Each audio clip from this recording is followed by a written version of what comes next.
everybody. Today we have with us Ms. Devrupa, who is a practicing lawyer in Mumbai for the last 23 years. Hi ma'am, how are you doing? Hi, Charlotte. I'm doing good. Thank you for having me on your podcast. Thank you ma'am. So today we're going to discuss a very interesting topic about what is will planning. So ma'am, can you brief our audience today about what's a will and why is it a will required?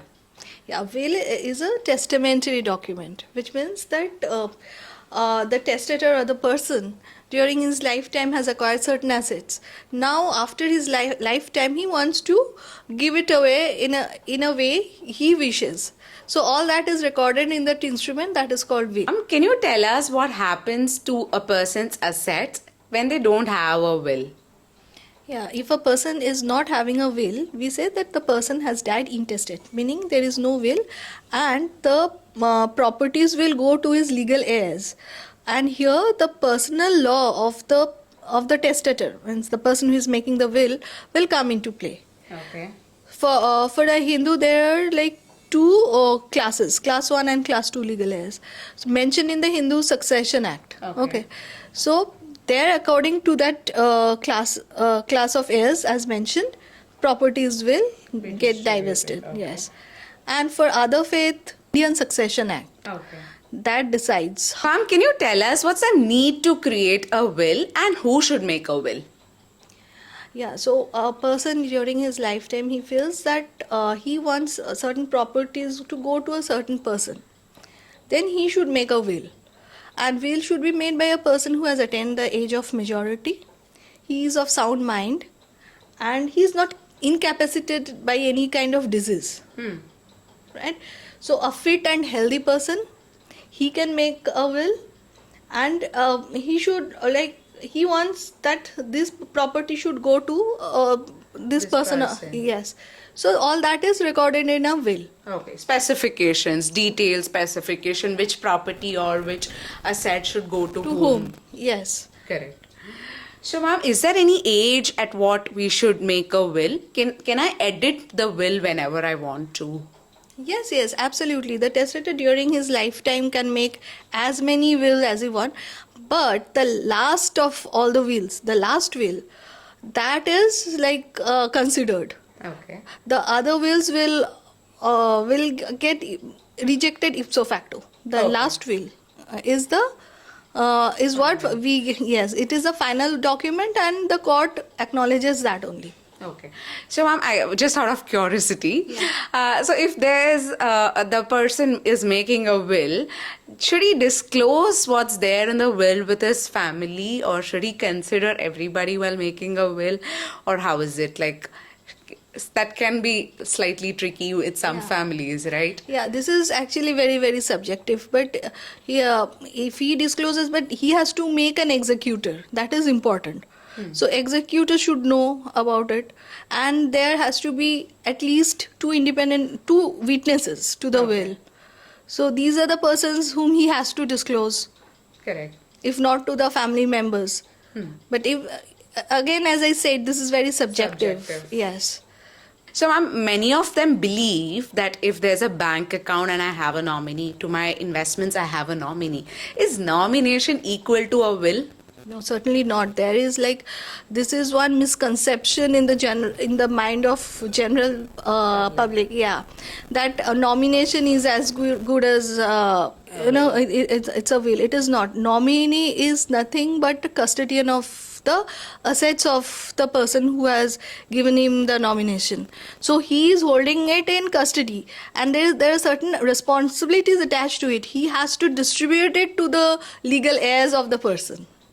Okay. How is a registered will different from an unregistered will, where I just write all my assets in a piece of paper and I mention which goes to it? So what's the difference, ma'am? See, unregistered will is also a valid piece of document. But a registered will is always preferred, because in cases where a will is challenged, there it is difficult. It is very easy to negate before the court of law that an unregistered piece of document. A person can take many grounds who are challenging the will. Right?